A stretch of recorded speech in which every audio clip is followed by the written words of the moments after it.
하나님의 큰 은혜가 함께 하시고 또 우리 말씀을 깊이 묵상함으로 승리하시기를 축복합니다.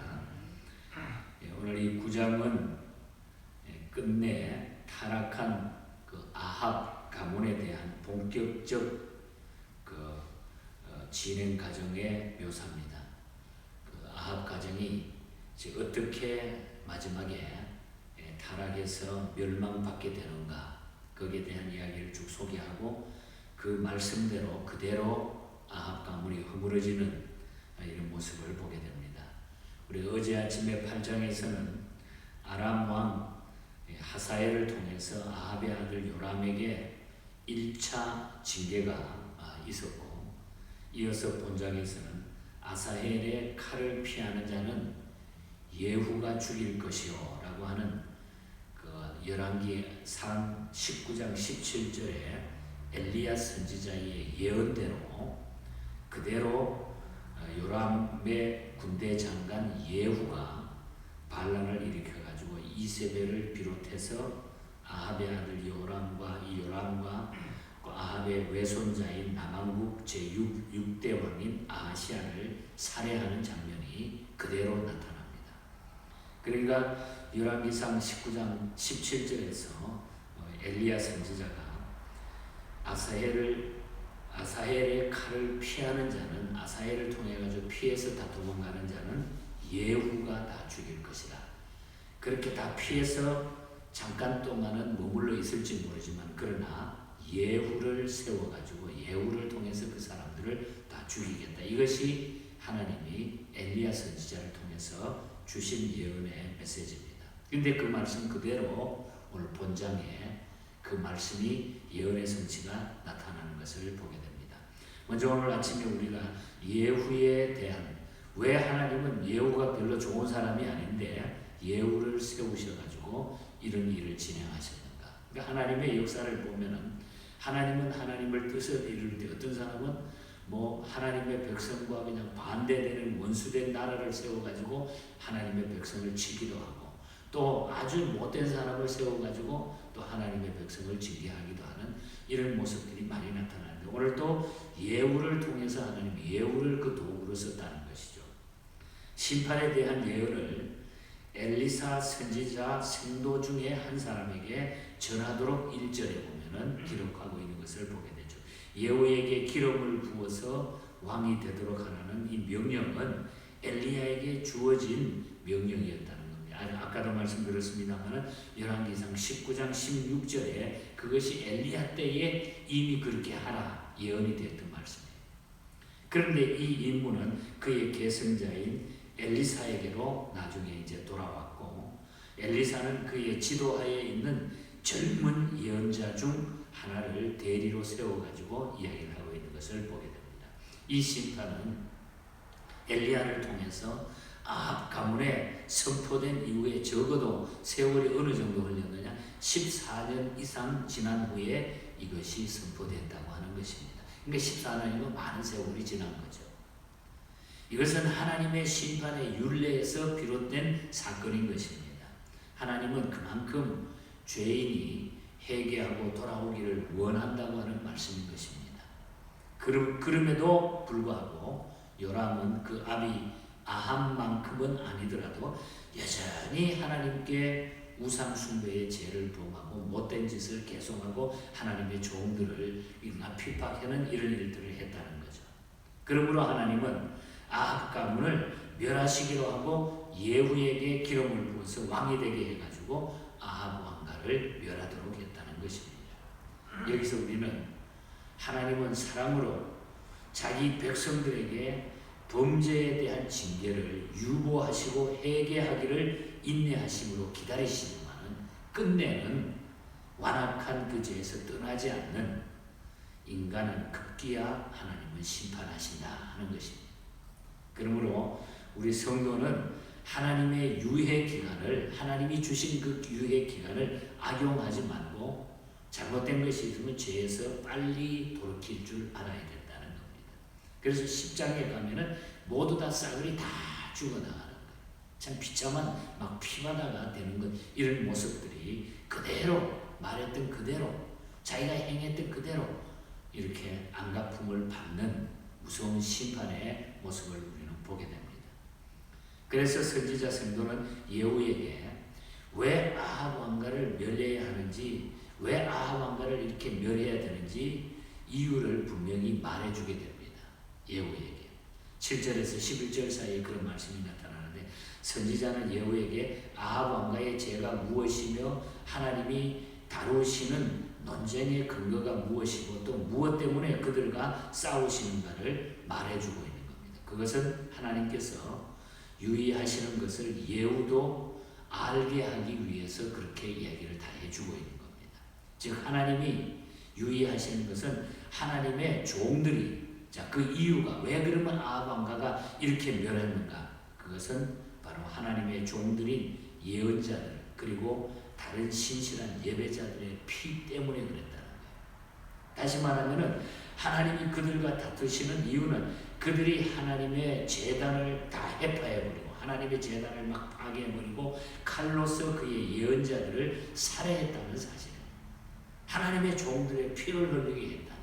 다시 말해 요즘으로 말하면 하나님의 교회를 파괴하고 하나님의 종들, 하나님의 백성들에게 피를 흘리게 만들었기 때문에 이 일이 닥쳤다는 거예요. 어떤 제약도 이러한 제약보다도 더 분명하고 쓰라린 파멸을 가져오지 않았을 것입니다. 이것은 하나님께서 가장 싫어했던 일, 하나님 앞에 대적했다는 거죠.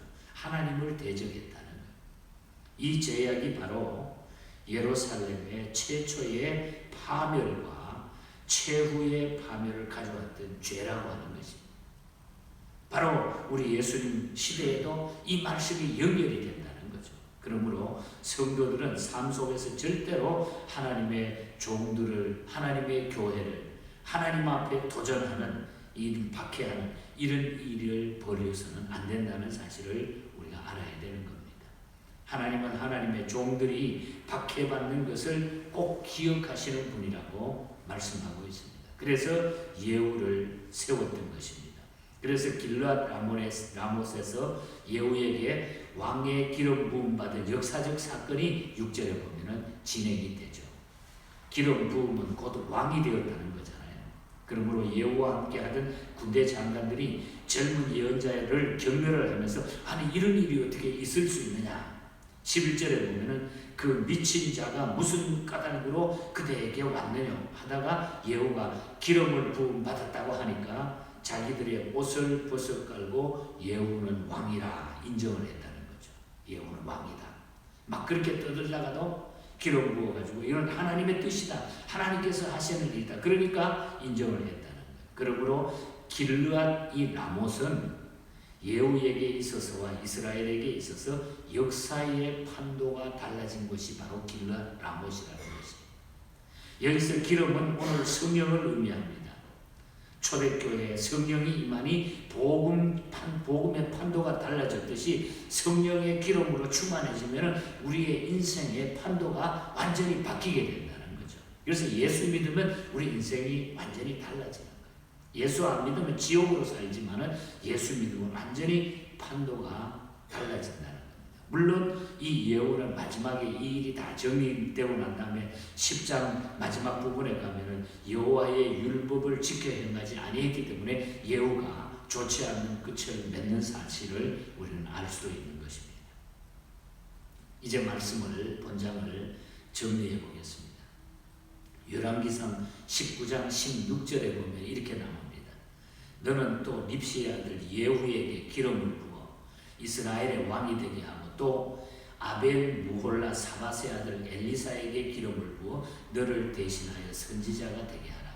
이것이 이제 엘리야가 하늘로 헤어릿바람을 타고 승천하기 전에 하셨던 그런 메시지. 열왕기상 19장 16절에 립시의 아들 예후에게 기름을 붓고 왕이 되게 하고 그리고 아벨 무홀라 사밧의 아들 엘리사에게 기름을 부어 너는 대신하여 선지자가 되라. 바로 이 일을 승천하기 전에 엘리사가 주셨던 메시지. 그러니까 이 예후는 오므리 왕가의 심판의 도구로 이미 하나님께서 선택을 해놨다는 거죠. 그래서 우리가 이제 읽지 않은 11절에서 20절까지 보면은 20절 사이를 보면은 예후는 길르앗 라못에서 반란을 일으킵니다. 반란을 일으키죠. 그 당시 요람 왕은 전쟁 중에서 부상을 입고 이스라엘 성에서 성 안에서 치료를 받고 있었어요. 예후는 이스라엘 성으로 이제 쳐들어갑니다. 반란을 일으켜 쳐들어가서 이때 요람 왕에게 병문안 온 유다의 아하시아 왕이 함께 그 성 안에 있었습니다. 근데 이 요람과 아하시아는 따지고 보면 외삼촌지간이죠, 서로가. 근데 요람은 예후의 반란 소식을 다쳐가지고 그 안에 치료를 받고 있으면서도 이 요람 왕은 예후가 반란했던 사건을 지금 모르고 있는 거예요. 그래서 21절부터 26절 사이에 보면 이때 마중 나온 요람 왕을 예후는 그냥 반란을 일으켰기 때문에 예후가 바로 요람 왕을 거기에서 살해해버리게 됩니다.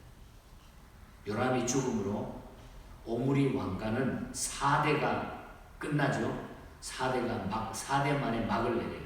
오므리 왕가의 4대는 오므리, 그 다음에 아하시아, 그 다음에 요람, 이렇게 4대 왕가가 막을 내립니다. 이 오므리 왕가는 결국 44년 동안 BC 855년에서 841년 이 44년 동안 북왕국 이스라엘을 통치했던 왕가입니다.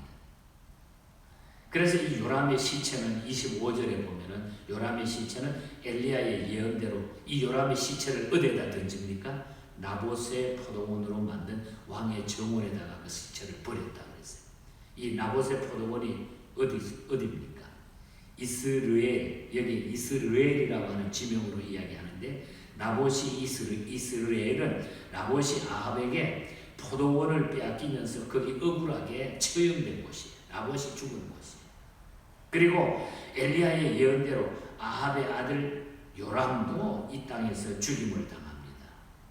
이런 일로 이스라엘은 저주의 땅의 대명사가 되어버리고 마는 겁니다. 그래서 우리가 호세아서를 읽다 보면 호세아서 1장 4절에 보면은 이는 마치 이스라엘이라고 하는 단어가 나오는데 이 이스라엘은 저주의 땅이라는 거죠. 마치 이스라엘이 축복의 땅으로 사용된과 같은 신뢰를 이야기하고 있습니다. 그러니까 호세아서에 보면은 이스라엘과 이스라엘이 서로 대립적으로 사용이 됩니다. 저주와 축복으로 볼 수 있는 거예요. 그러니까 이스라엘은 저주, 이스라엘은 축복으로 호세아 선지자는 호세아 1장 4절에서 11절에 그렇게 설명하고 있는 것을 보게 됩니다. 그래서 27절에서 29절에 보면은 이제 외삼촌 요람에게 병문안 왔던 유다 왕 아하시아도 결국은 거기에서 살해되는 모습이 쭉 나타나고 있어요. 요람과 아하시아가 결국 예후를 통해서 살해되고 맙니다. 그리고 30절에서 37절 사이에 보면은 완악한 왕비 이세벨의 죽음에 대한 것도 기록이 나타나죠. 열왕기상 21장 23절에 엘리야의 예언대로 그녀의 시체는 개들이 먹었다. 그래서 오늘 36절에 보면 이스라엘 토지에서 개들이 이세벨의 살을 먹을지라. 그러니까 이 엘리야가 예언한 대로 이 나봇의 포도원을 뺏었는데 그곳이 결국은 피바다가 된 거예요. 나봇을 죽인 피를 흘리게 한 그곳이 자기의 가문의 왕을 위시해가지고 모든 그 사람들의 피를 흘리고 개들이 거기에서 시체를 뜯어먹는 이런 비참한 하나님의 저주가 거기에 나타나게 됐다는 거죠. 하나님께서는 그 악을 분명히 갚으신다.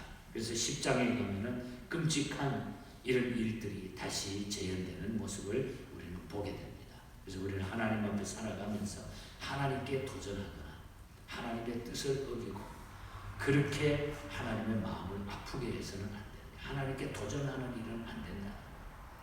모든 이 세상에 이 권력자들이 처음에는 겸손하게 자기의 잘 이렇게 나가는 것처럼 하다가 교만하고 자기가 높아지다가 보면 하나님은 뒤로 제쳐놓는다는 거죠. 그 일을 하나님은 싫어하신다. 그리고 우상 숭배하는 것 하나님은 그냥 잊지 않으신다 하는 모습을 우리에게 보여주고 있습니다. 그래서 우리는 하나님의 약속, 하나님의 말씀, 하나님께서 하시는 그 일은 분명하게 이루어지게 되어 있다는 거예요.